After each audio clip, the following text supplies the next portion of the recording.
할렐루야. 네, 좋은 아침입니다. 오늘은 전기가 끝까지 다 나올 줄로 믿습니다. 지난주에 예배 마치고 나서 많은 분들이 피드백을 주셨는데요. 오랜만에 아카펠라로 찬양하니까 좋았다.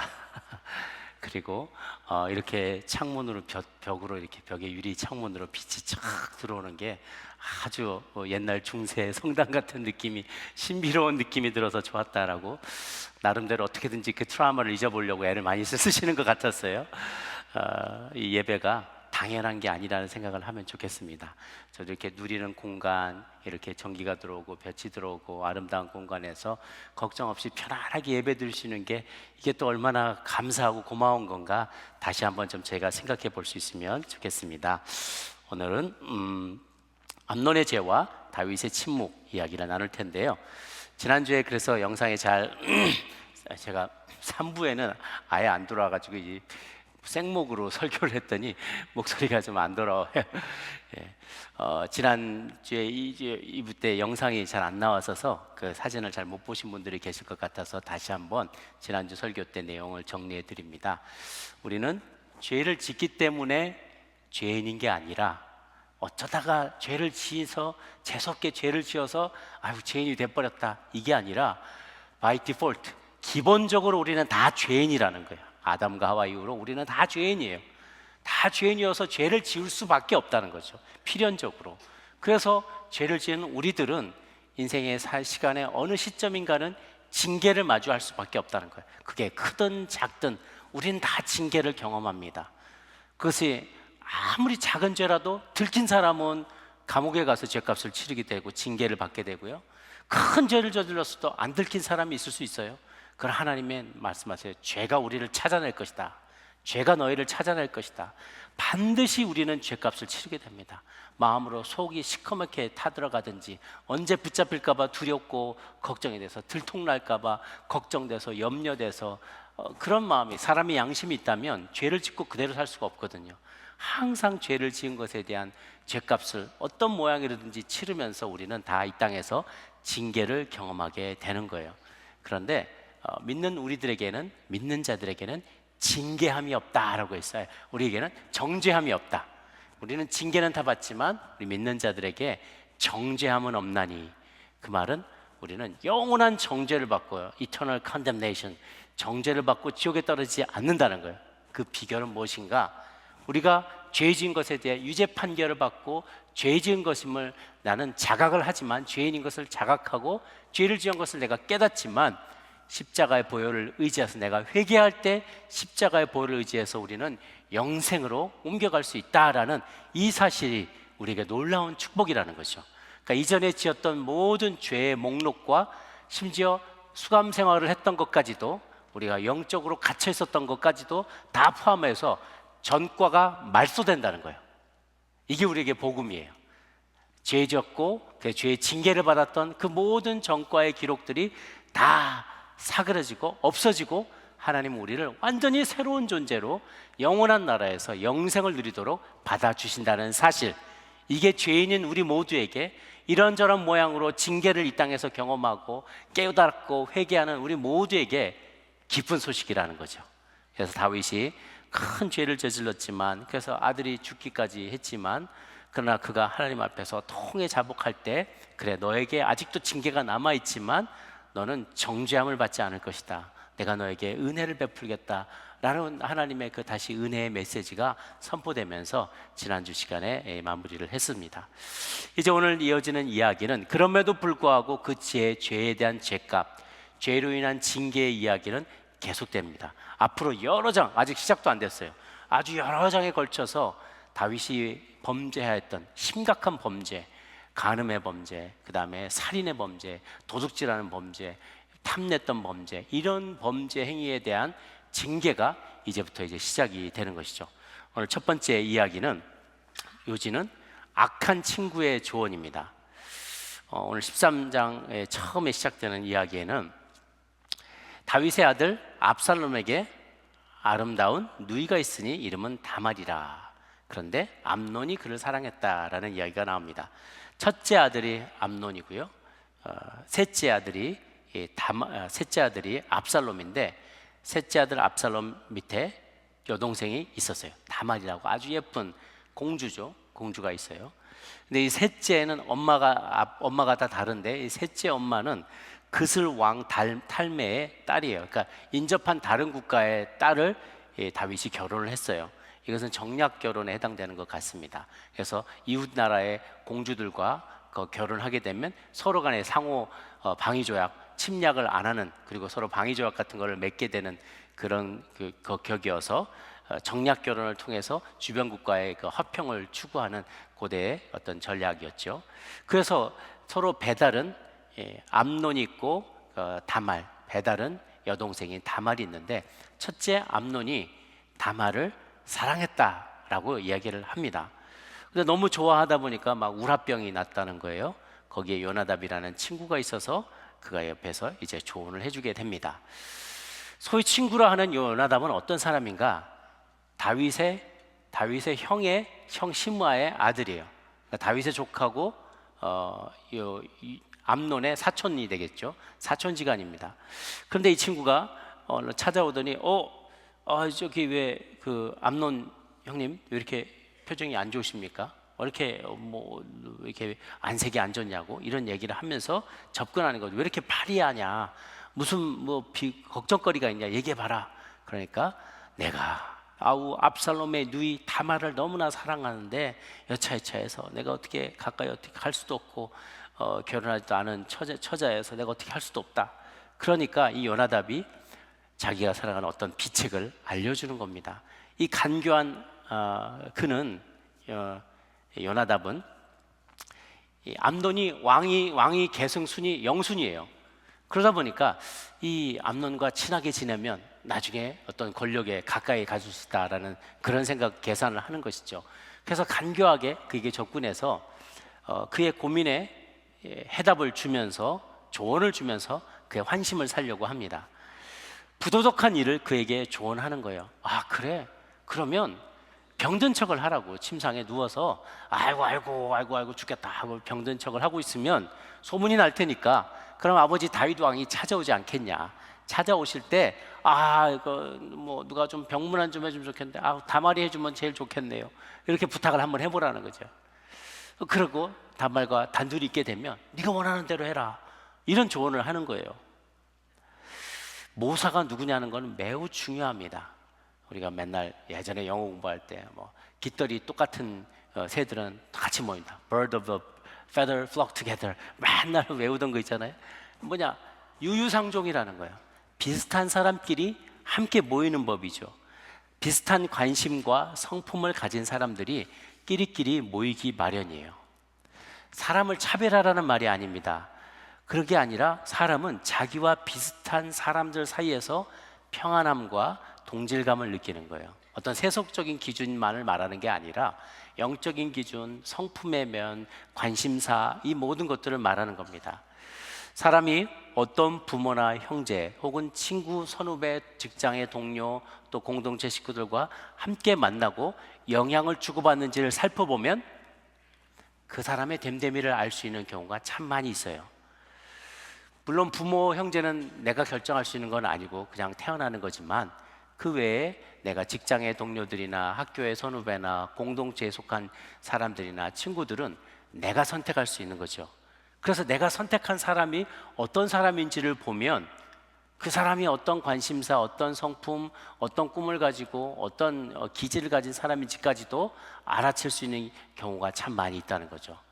그래서 우리가 좋은 학교, 좋은 직장, 좋은 교회를 만들려고 애쓰고 또 그 중에 하나가 되기를 원하는 마음이 많은 이유도 그거예요. 거기서 우리는 좋은 사람들을 만나고 서로 배우고 서로에게 도전하고 또 함께 선한 일을 도모할 수 있는 기회가 더 많이 주어지기 때문에 그런 것이죠. 반대로 내 주변에 모여드는 사람들의 면면을 잘 살펴보면 내가 어떤 사람인지도 알 수 있다는 거예요. 여러분 주변에 앉아 계신 분 있죠? 여러분이 그와 같은 분입니다. 오늘 자리 바꿔 앉을 걸 막 그 생각하시는 분이 계신 거였어요. 그러지 않아도 괜찮아요. 여러분 훌륭한 분들이십니다. 주변에 분을 보면서 제 곁에 앉아주셔서 감사합니다 하고 서로 인사하세요. 제 곁에 앉아주셔서 감사합니다. 귀한 분들인 거예요. 그런데 만약에 내 주변에 있는 분이 악한 사람이고 속이는 사람이고 죄만 짓는 것, 죄 짓는 걸 너무 기뻐하는 사람이고 만약 그런 사람이 내 주변에 더 많다, 이거 정신 차릴 일인 거예요. 내가 그 중에 하나라는 거죠. 나도 그러니까 그런 사람하고 같이 모여 있는 거예요. 냄새나는 사람, 죄 짓는 사람, 악한 사람, 속이는 사람, 그와 내가 같이 있을 수 있다는 거죠. 그러니까 정신을 바짝 차려야 돼요. 가장 중요한 것은 내가 좋은 사람이 되는 거예요. 내가 경건한 사람이 되는 거예요. 내가 거룩한 사람이 되어서 내 주변의 사람들에게 좋은 어드바이스를 줄 수 있는 좋은 모사가 된다면 좋은 일이죠. 제가 교회를 이렇게 섬겨 나가면서 담임 목회를 할 때였는데요, 희한한 것을 발견했어요. 처음에 왔을 때 이제 허니문이 한 1년 정도 지속이 됩니다. 2년쯤 되면은 막 어떻게 비판하고 비난하는 분들도 좀 생겨나요. 근데 한 3년쯤 지나면 그분들이 싹 사라져요. 안 보여요. 그런데 제가 선포했던 비전이나 꿈이나 하는 일들이나 성경 공부나 이런 것들을 좋아하는 분들은 또 그런 분들이 뭐 많이 찾아오시는 거예요. 그래서 나중에는 교회가 이제 부흥이 되는 것을 보면서 잘했거나 못했던 거 간에 저하고 비슷한 사람들이 그 교회를 많이 차지하게 되더라고요. 시간이 흐르면서 그런 일들이 일어나요. 그래서 참 그건 너무나 감사하면서도 참 저를 정신을 바짝 차리게 만들고 많이 기도하게 만드는 제목이기도 했습니다. 저는 바라건대 저희 교회가 세상을 밝히는 교회, 또 세상을 꼭 필요한 필요를 채워주는 일을 보람으로 여기고 그거를 기뻐하는 분들이 많이 모이는 교회가 돼 있기를 간절히 소망합니다. 저는 이미 그런 것을 봐요. 오기 전부터 그랬던 것 같아요.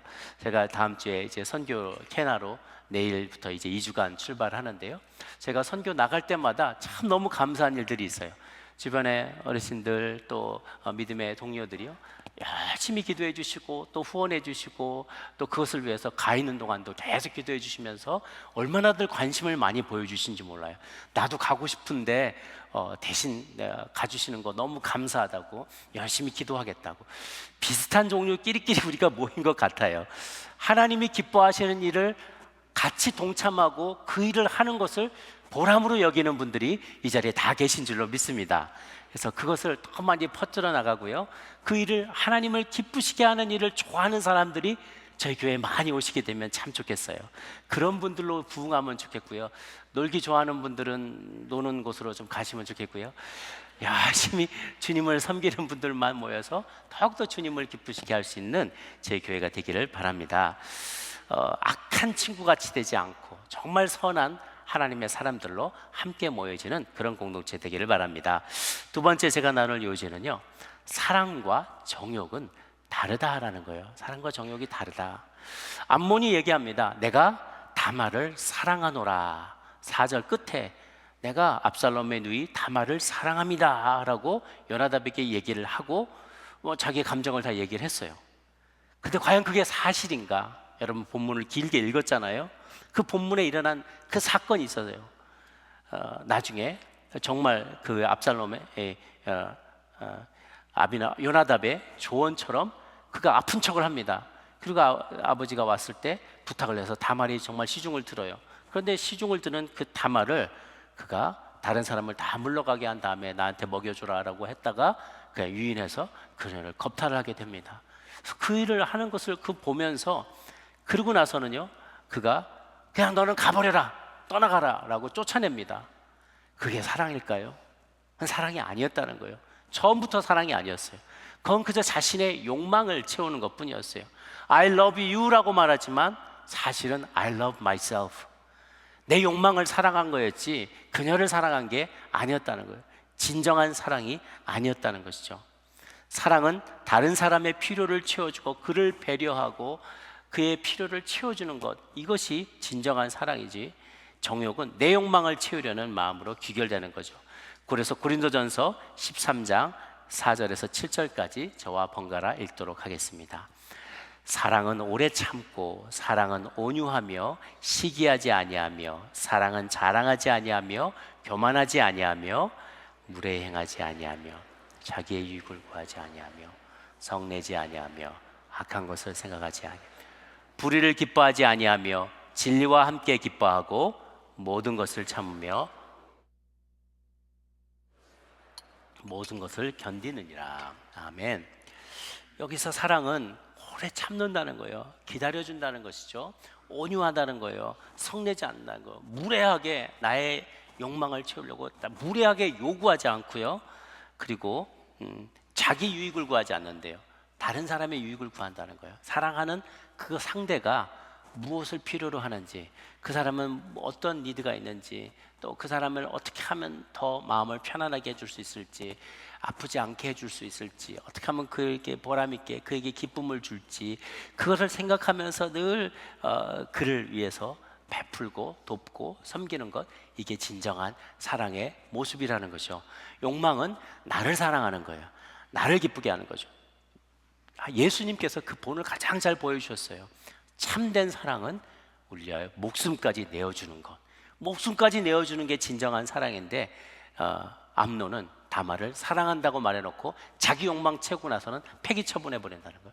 진정한 사랑이 아니었고요, 육의 소욕에 휘둘렸던 그런 모습이라고 할 수 있어요. 갈라디아서 5장 16, 17절에 같이 한번 읽겠습니다. 시작. 내가 이르노니 너희는 성령을 따라 행하라. 그리하면 육체의 욕심을 이루지 아니하리라. 육체의 소욕은 성령을 거스리고 성령은 육체를 거스리나니 이 둘이 서로 대적하므로 너희가 원하는 것을 하지 못하게 하려 함이니라. 육체의 소욕과 성령의 소욕이 항상 우리 안에서 부딪힌다는 거예요. 육체의 소욕은 확 버럭 화내고 싶어요. 육체의 소욕은 내가 다 가지고 싶어요. 내 원함과 내 의지대로 뭔가를 관철시키고 싶어요. 상대방을 굴복시키고 싶어요. 근데 성령의 소욕은 참으라고 말해요. 더 용납하라고 해요. 더 기다리라고 해요. 상대방에게 내어주라고 말합니다. 네가 희생하라라고 말합니다. 이게 한때 같이 있을 수가 없어요. 육체의 소욕과 성령의 소욕은 우리 안에도 하루에도 수십 번씩 싸울 겁니다. 그런 육체의 소욕이 불끈불끈 막 올라오려 그래요. 그러면 두더지 잡기 게임하듯이 연엄하고 뿅 때리고 뿅 때리고 뿅 때리고 해서 그놈이 자꾸만 들어가게 만들어야 돼요. 안 그러면 두더지가 계속해서 땅을 파고 올라옵니다.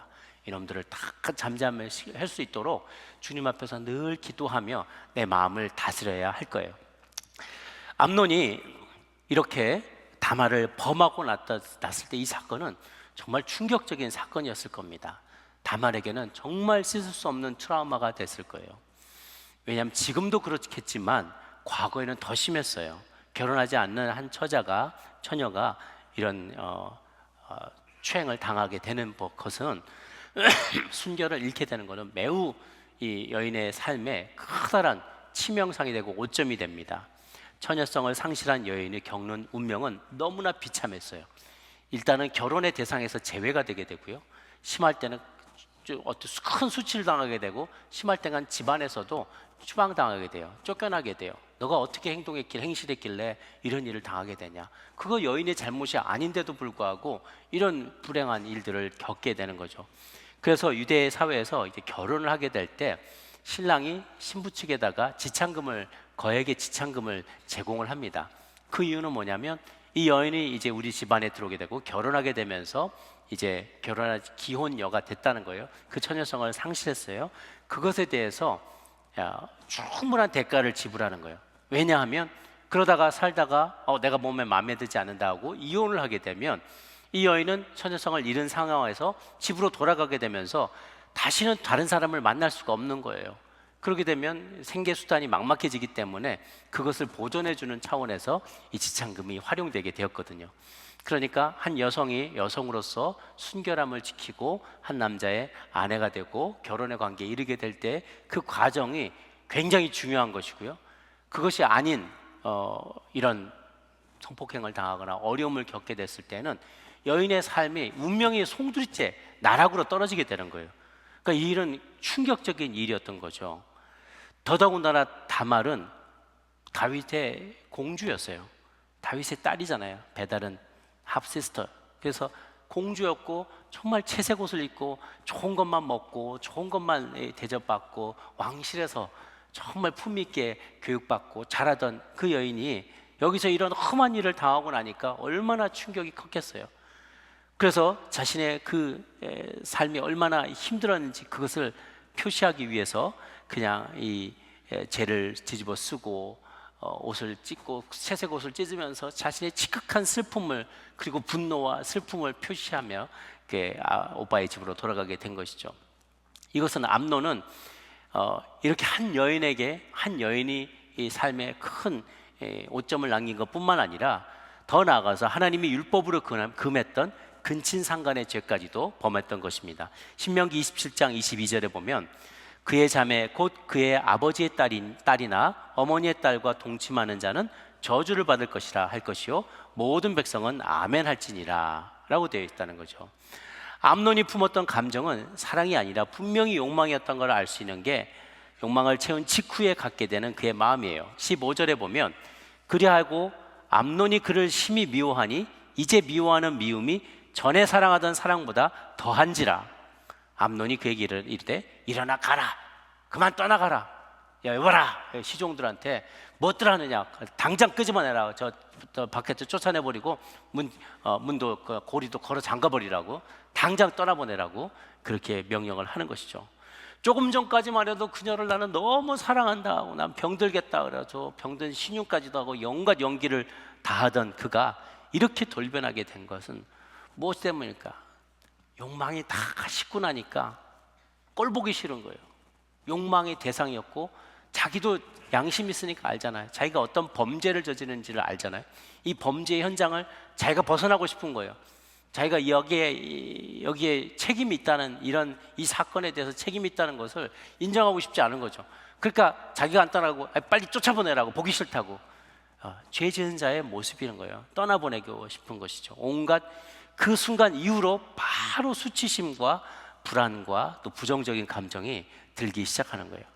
그래서 정말 끔찍한 일이지만 강간범들이 그 강간을 한 날 이후에 살인으로 이어지는 경우가 참 많대요.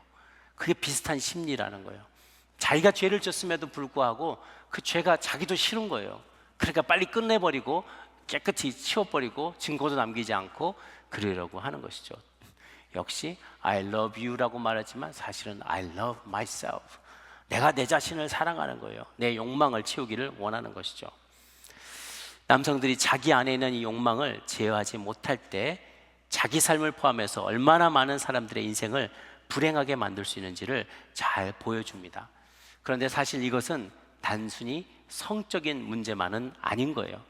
그것은 영적인 문제인 거예요. 암논의 마음속에 영혼 안에 있는 그 영혼에 채워지지 않는 공허감이 있어요.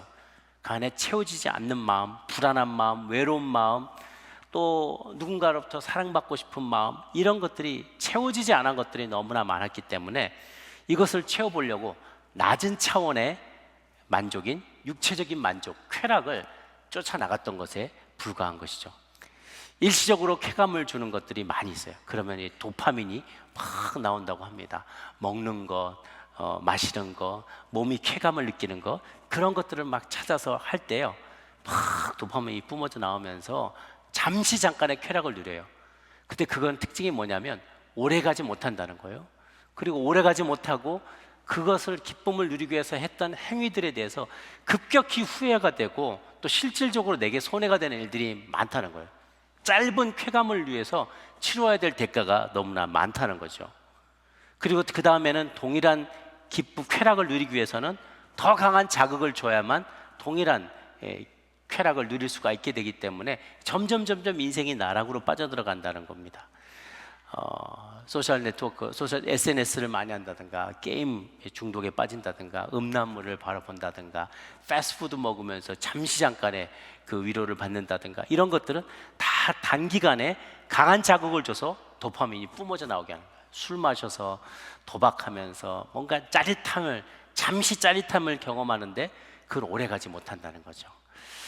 결국 금방 원하는 자극을 얻지 못하는 이 현실의 삶에 돌아오게 되면, 현실로 돌아왔을 때 현실의 삶은 그렇지 않거든요. 내가 뭘 잠깐 한다고 뭔가 큰 보상이 주어지지 않아요. 그러니까 현실에 왔을 때는 현실과 내가 생각하는 것과의 괴리감 때문에 힘들어하고, 그동안 이런 중독에 빠져 있을 때 시간과 에너지가 낭비가 되고, 건강과 또 사람과의 관계도 헤쳐지게 되고, 재정적, 파이낸셜리도 어려워지게 되고, 뭐 도박을 한다든가 뭔가 이런 것에 빠지게 되면 재정이 흘러가고 훅 빠져가는 걸 내가 느끼지 못하거든요. 그런 것에 막 심취하게 되고 중독에 빠지게 되고 충동적으로 의사결정을 하고요. 그 감정의 기복이 굉장히 심해지게 되고요. 심하면 우울증에도 빠지게 된다는 거예요. 이런 일에서 우리가 헤어져 나오고 자유할 필요가 있어요. 그래서 소위 사람들은 도파민 디톡스가 필요하다고 얘기를 합니다. 잠깐의 만족, 쾌락, 그것을 추구하는 마음을 내려놔야 된다. 그것과 반대되는 행위들이 있어요. 여러 번 애써야 되고 꾸준히 노력해야만 천천히 진짜 기쁨이 이렇게 밀려오는 액티비티들이, 그런 행동들이 있다는 거예요. 그런 거는 꾸준히 운동을 한다든가, 글을 쓴다, 자기 생각을 정리하는 글을 쓴다든가, 새로운 것을 배운다든가, 독서를 한다든가, 말씀을 깊이 읽고 또 말씀을 묵상하고 또 누군가를 위해서 봉사하고 헌신하고 또 기도하고 예배하고, 이런 것들은 단기간에 뭔가 짜릿한 감동을 느끼고 막 이런 것은 아닐지 모르지만 오랫동안 보상이 더디게 주어지면서도 그 기쁨이 오랫동안 지속되는 활동이라는 거예요. 우리 신앙생활도 마찬가지입니다. 짜릿한 뭔가 한 방에 뭐 인생이 확 변하고 기적만 바라보고 그러면 그게 오래가지 뭐 영적인 도파민이나 다름없어요. 영적으로 내가 쾌감을 누리는 그런 쾌락주의자에 불과해요. 그러지 않고 우리는 리워드가 늦게 오더라도, 기도의 응답이 조금 늦게 오더라도 꾸준히 그 앞에 머물면서 그분이 기뻐하시는 일들을 내가 헌신하면서 봉사하면서 묵상할 때 이렇게 파도가 커다란 물결이 밀려오듯이 내 안에 기쁨이 물밀듯이 밀려오고, 이거 싹 빠져나가지도 않아요. 또 서서히 때로는 주로 잦아들 것 같으면 또 다른 기쁨의 물결이 밀려오고, 성령님도 그렇게 추구할 수 있게 되기를 바랍니다. 여러분의 삶에 성령님이 저 깊은 파도가 저 깊은 대양에서 밀려오듯이 잔잔한 감동의 물결이 여러분의 삶에 차고 넘치게 되기를 바랍니다. 주님으로 충만하고 만족하면 이 암논이 그랬던 것처럼 충동적인 쾌락을 추구하려는 중독적인 그런 나의 러스트, 욕망에 굴복하지 않아도 돼요. 우리는 진정한 사랑을 추구하는 것이지, 주님과의 진정한 사랑을 추구하는 것이지 욕망을 추구하는 게 아닙니다. 그리고 우리가 신앙생활하는 목적도 마찬가지예요. 하나님을 기쁘시게 하려는 거지 나를 기쁘게 하려고 신앙생활하는 게 아니잖아요. 그러면 이게 이렇게 기복신앙이 됩니다. 똑같아요. 주님과의 관계에서도 내 욕망을 채우는 것은 기복신앙이 되고요, 하나님을 섬기고 하나님을 기쁘게 하면 이건 진정한 믿음이 되는 것이죠. 진정한 믿음으로 충만해지시는 여러분 되기를 바랍니다. 마지막으로 자녀의 죄를 방치한 다윗의 이야기입니다. 왜냐하면 21절을 같이 한번 볼까요? 21절에 맨 마지막에 이 모든 소식을 들은 다윗, 시작, 다윗 왕이 이 모든 일을 듣고 심히 노하니라. 엄청나게 노한 것 같은데요, 그게 끝이에요. 암논의 범죄에 대해서 성경이 다윗의 반응을 언급한 거는 이게 끝입니다. 이 끔찍한 소식을 들었을 때 다윗은 지극히 분노했지만 더 이상 이 일로 인해서 암논을 처벌했다든가 불러서 아주 혼쭐나게 야단을 쳤다든가 혹은 심지어 제사장들에게 불려가서 법대로 율법대로 심판하라라고 이야기하지도 않았다는 거예요. 그냥 화만 내고 자기 혼자만 화냈다가 심히 노했다가 아무것도 하지 않은 거예요. 율법대로 했다면 근친상간자는 공동체에서 추방을 당하거나 사형에 처해졌어야만 했어요. 근데 그렇게 중에 아무것도 하지 않았다는 거죠. 레위기 20장 17절에 보면 이렇게 되어 있어요. 누구든지 그의 자매 곧 그의 아버지의 딸이나 그의 어머니의 딸을 데려다가 그 여자의 하체를 보고 여자는 그 남자의 하체를 보면, 이것은 성적인 행위를 했다는 거예요. 그러면 그건 부끄러운 일이다. 그들의 민족 앞에서 그들이 끊어질지니 그가 자기의 자매의 하체를 범하였은즉 그가 그의 죄를 담당하리라. 끊어진다는 건 추방당하거나 죽음을 당하게 된다는 거거든요. 이 중에 어느 하나도 암논에게 일어나지 않았어요. 다윗은 이런 일에도 불구하고 무관심으로 일관합니다. 아무런 행위를 하지 않습니다. 왜 그랬을까요? 일단은 암논은 장남입니다. 여러분도 다 아시겠지만 첫 아기를 팔에다 안아봤을 때, 아기를 안았을 때 얼마나 내 기대가 많아요. 이 아들에 대한 그 마음과 기대와 사랑이 남다릅니다. 첫 아들에 대한 이런 기대감이 있었고요. 근데 그것보다도 더 큰 것은, 이유는 자기가 먼저 지은 죄가 있어서 똑같은 죄를 짓는 자식에게 할 말이 없는 거예요. 낯이 없는 거예요. 나도 그런 죄를 저질렀는데 내가 뭐라고 자식한테 너 똑바로 살아라 라고 말하겠습니까? 라는 거죠. 자기도 남의 아내 밧세바를 범하고 그 남편을 억울하게 죽였던 과거가 있기 때문에 그보다는 심하지 않은 죄를 저지은 이 자식에게 할 말이 없었던 거예요. 죄를 꾸짖을 낯이 없었던 것이죠. 그러나 사랑하는 여러분, 이거는 부모로서의 바른 훈육의 태도가 아닙니다. 우리 모두는 죄인입니다. 그러니까 죄를 지을 수밖에 없어요. 이건 변명이 아니라 그냥 우리의 숙명입니다. 죄인이기 때문에 인생의 어느 시점에서는 혹은 매번마다 우리는 죄를 지고 넘어질 수밖에 없습니다. 그것이 그렇다고 해서 우리가 자녀들을 훈육해야 할 의무를 면제시켜주는 변명거리가 돼서는 안 됩니다. 나도 젊은 날 이런 실수를 저질렀다. 나는 그래서 이런 징계를 받고 있다. 그러나 나는 용서받은 죄인이다. 이렇게 주님 앞에 담대함이 있어야 돼요. 우리 다 나 죄 지은 거 맞다. 그걸 부인하라는 것이 아니고 나도 이런 죄를 저질렀고 아들아 딸아 아빠도 엄마도 젊은 날에 이런 죄를 저질렀다. 나도 부모님에게 불순종했고 나도 이런 거짓말했고 나도 이렇게 중요한 실책을 많이 저질렀다. 나는 참 악한 죄인이다. 그러나 하나님이 내 죄를 용서해 주셨다. 내가 회개했을 때 주님이 받아주셔서 나는 용서받은 죄인이다. 다만 너도 내가 이런 똑같은 죄를 짓지 않았으면 좋겠다. 이러면 너는 큰 징계를 받게 될 거야. 내가 이렇게 고생했고 내가 이런 어려움을 겪었고 이렇게 수치를 당했는데 너도 이 일을 하게 되면 분명히 이런 수치를 당하게 될 것이다. 멈춰라. 여기서 멈춰라 라고 분명히 얘기해 줘야 되는 것이죠. 그렇게 못했던 사람이 엘리 제사장이에요. 과거에도 엘리 제사장의 두 아들이 있었는데 사람들이 고기를 다 갖다가 하나님 앞에 예배를 드리려고 오면은 그거를 제사를 드리기도 전에 그냥 갈고리로 꼽아가지고 이거 내가 먼저 가져가겠다고 하는 거예요. 성전에 섬기는 여인들과 스캔들이 나고요. 온갖 나쁜 짓을 다 했어요. 그런데 엘리 제사장이 그러지 마 하고 그냥 그거 끝냈다는 거예요. 결국은 두 아들은 나중에 둘 다 한날 죽음을 맞게 되고 정말 하나님의 그런 징계를 온 패밀리가 다 당하게 되죠. 그러한 일이 우리 가정 가운데, 여러분의 가정 가운데 일어나지 않기를 바랍니다. 우리는 다 용서받은 죄인입니다. 가장 좋은 것은 우리의 선한 모습, 멋진 모습으로 자녀들에게 본을 보이면 제일 좋고요. 그러나 어쩔 수 없이 우리의 삶 가운데 일어나는 연약함 때문에 짓게 되는 죄가 있다 할지라도 나는 용서받은 죄인이야.